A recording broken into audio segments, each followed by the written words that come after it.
Irmãos, saúdo vocês com a paz do nosso Deus. Estamos entrando na lição de número 10, cujo título é As Chamas do Inferno. Tristeza ouvir essa palavra, né?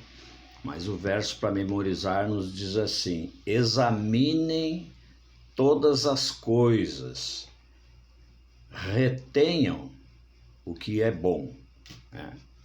Então vai aí o primeiro conselho, né, que o apóstolo Paulo deu àquele povo lá na Tessalônica, né?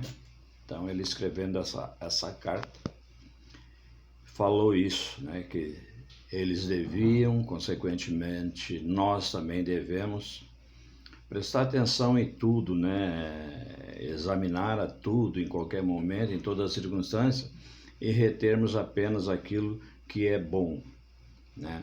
Para não cair em pecado. Mas o poeta italiano Dante Alighieri, que pelo título muitos podem conhecer, quem sabe, ele escreveu sua famosa obra A Divina Comédia. No que consistia essa obra? Uma jornada fictícia, é verdade, né? Da morte, da alma após a morte. A alma ia para o inferno, no interior da terra, ou ao purgatório, onde o espírito poderia, digamos assim, purificar-se, né? E tornar-se digno, ou ainda ascender aos céus, não é isso? E viver na presença do próprio Deus. Apesar de ser apenas um poema, uma ficção, a palavra desse autor, Dante, né, acabou tendo uma grande influência na teoria cristã. E eu diria a você que muitas denominações protestantes conservadoras também acreditam em uma alma imortal que, após a morte, ascende ao paraíso ou desce ao inferno. Entendeu? Até aí, muitas igrejas, né? Isso é uma falsa compreensão que tem levado, inclusive, muitas igrejas a sérios erros teológicos, né? Terríveis erros teológicos, porque muitas vezes não buscam na palavra de Deus, que é o nosso norte, que é aquilo que nos orienta, né?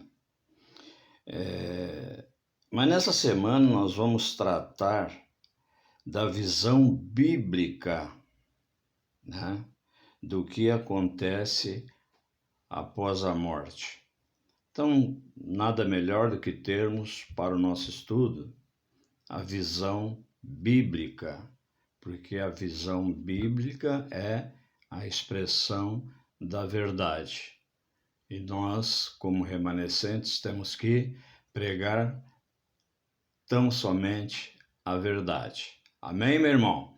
Bom estudo para você e continue, né, assistindo os nossos próximos tópicos.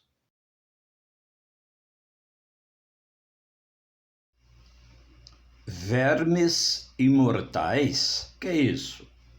A lição pede para a gente comparar aqui, irmãos, o que está escrito lá no livro de Marcos, no capítulo 9, nos versículos 42 a 48, comparar com Isaías no Antigo Testamento, capítulo 66, 24.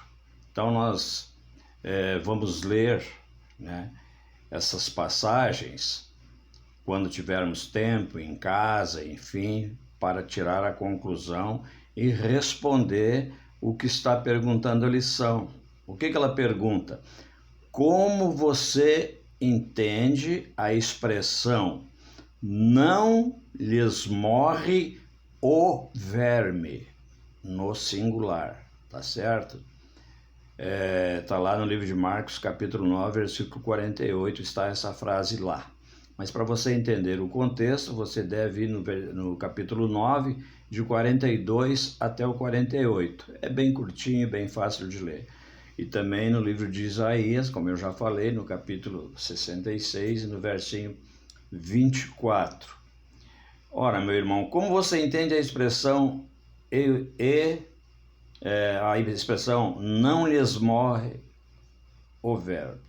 Quando você ler essa passagem, você vai ver que, como o fogo não se apaga, o verme também não morre, sem antes terminar o corpo do ímpio. Essa seria a resposta.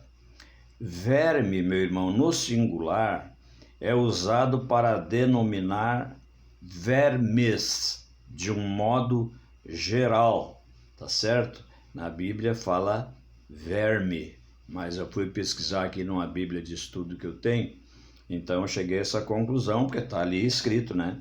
Verme no singular é usado para denominar também vermes, de um modo geral. Os corpos não consumidos pelo fogo são decompostos pelos vermes, né?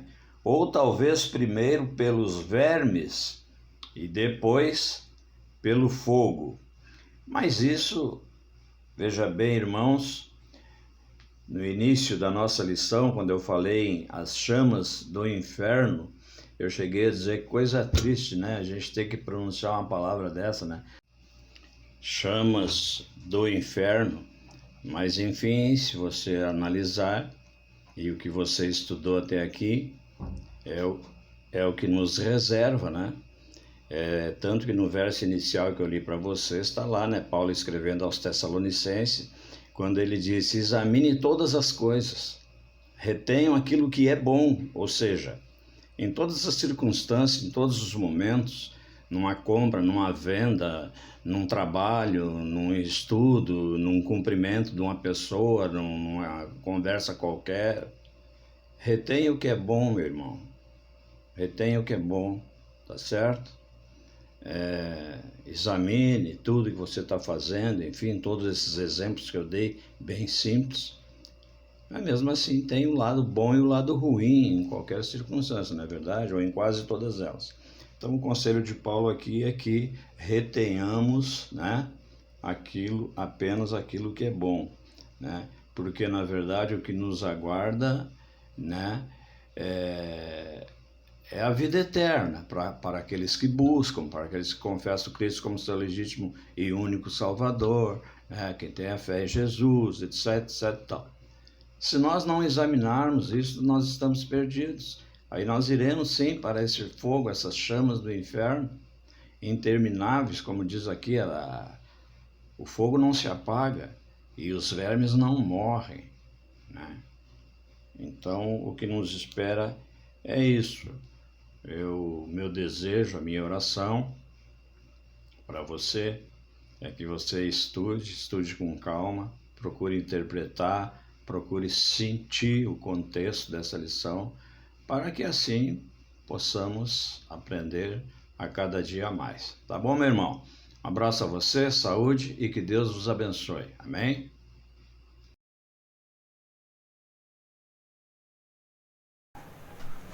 Próximo tópico de estudo, as chamas do inferno. Claro, quando que nós usamos essa expressão, normalmente causa espanto, causa uma distorção de interpretação. Mas vejamos o que a Bíblia nos diz relativo a esse aspecto. Seria bom tomar como exemplo aquilo que está lá em Judas, no verso 7. Acompanhe comigo. Como Sodoma e Gomorra, as cidades circunvizinhas, que havendo se entregado à prostituição, como aqueles seguindo após outra carne, são postas para exemplo do fogo eterno, sofrendo punição. Sodoma e Gomorra que foram queimadas, destruídas, extintas, estão clamando até hoje, estão sofrendo até hoje, estão sofrendo as consequências até hoje, não estão extintas. Quando as chamas do inferno são colocadas, é no sentido de consumir, de extinguir toda e qualquer forma do mal.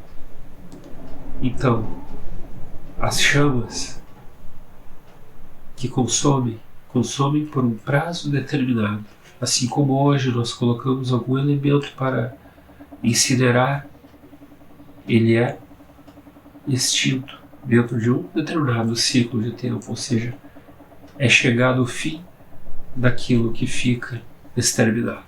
Tenha isso em sua mente e evite distorções.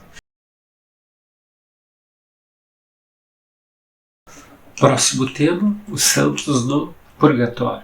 Lembrando sempre que o conceito de purgatório, dentro da visão de determinadas religiões, é um ponto intermediário após a morte, antes de atingir, digamos assim, um ambiente celestial. Mas será que existe esse ponto intermediário? Será que existe realmente o purgatório?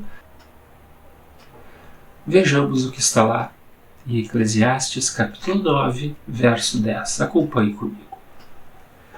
Tudo quanto tiver a mão para fazer, faze-o, conforme as tuas forças, porque no além, para onde tu vais, não há obra, nem projetos, nem conhecimento, nem sabedoria alguma. Então, após o ciclo existencial, não há etapa intermediária, não há consciência, não há um estágio onde uma pessoa possa adquirir uma condição de salvação. Você entendeu isso? A ideia de um estágio intermediário para conseguir corrigir defeitos de postura ao longo da existência não existe dentro da conotação bíblica. Em momento algum é demonstrada esta possibilidade. Agora veremos o título Um Paraíso com Almas Desencarnadas. Observe bem. A Bíblia é clara em colocar um ambiente perfeito, um céu com um cenário magnífico, o qual podemos chamar de paraíso. Mas em que momento esse paraíso será atingido por aqueles que se dedicaram, que aceitaram a mensagem através de Jesus Cristo? Acompanhe comigo o que está lá em 1 Coríntios, capítulo 15, verso 16. Porque se os mortos não ressuscitam, também Cristo não ressuscitou. Verso 17. E se Cristo não ressuscitou, é vã a nossa fé, e ainda permaneceis nos vossos pecados. Ou seja, Cristo, quando nos dá a possibilidade de ressurreição, nós vamos subir com Ele, iremos subir diretamente com Ele para o reino celestial. Algumas interpretações creem no fato de que, após a morte, as pessoas já estão desfrutando da presença e do ambiente celestial. Para que aguardar a volta de Jesus se esse ambiente já estivesse disponível? Pense com muito carinho nisso. Próximo tema, a visão bíblica, mas a visão bíblica voltada à vida eterna. Quais são as dimensões bíblicas de vida eterna? Jesus disse com muita firmeza e autoridade: eu sou o caminho, a verdade e a vida. Portanto, a divindade, ela é fonte de vida e ela só pode ser obtida através daquele que nos provê vida, aquele que nos oferece salvação, através de Jesus Cristo. Acompanhe comigo o que está lá na primeira carta de João, capítulo 5, verso 12. Aquele que tem o Filho tem a vida. Aquele que não tem o Filho de Deus não tem a vida. Parece simples, não é? Mas Jesus é a fonte de vida. Quem tem conexão com Ele tem conexão com a vida. Quem deposita a esperança nele, deposita a esperança em vida. E não apenas vida aqui neste mundo, mas uma vida em contextos eternos. Essa é uma mensagem fantástica e maravilhosa da qual devemos nos apropriar e depositar toda a nossa fé. Vamos finalizar o nosso estudo? Resumindo, nós temos que ter uma visão bíblica e direta de fatos que envolvem a ressurreição, a vida eterna, o juízo e as consequências relativas ao juízo, tal como fogo eterno, lembrando sempre que quando a Bíblia fala em consumir, em punir, em sofrimento eterno, nós temos que ter a visão de um prazo limitado, eterno, em termos de consequências. As consequências são eternas. A extinção do mal, ela é efetuada de maneira direta, ou seja, Deus utiliza o seu julgamento e faz a extinção do mal em termos eternos. E aqueles que habitarão continuamente com o Criador, eles desfrutarão de momentos inigualáveis. Eles acompanharão e também crescerão em maturidade, em convívio com o nosso Criador. Então nós devemos ter uma visão bem equilibrada nesses fundamentos relacionados à salvação, à eternidade e à consequência que virá sobre aqueles que não aceitaram o Salvador Jesus Cristo. Tenha a sua conduta, a sua mente, o seu coração e seus sentimentos voltados para um equilíbrio naquilo que a Bíblia nos coloca referente a estes assuntos. Nos encontramos na próxima semana com mais um tema. Até lá. Tchau, tchau. Por favor, Pai, tome conta dos meus medos. Tome conta de todas as coisas em minha vida. Eu te entrego o meu coração. Em nome de Jesus. Amém.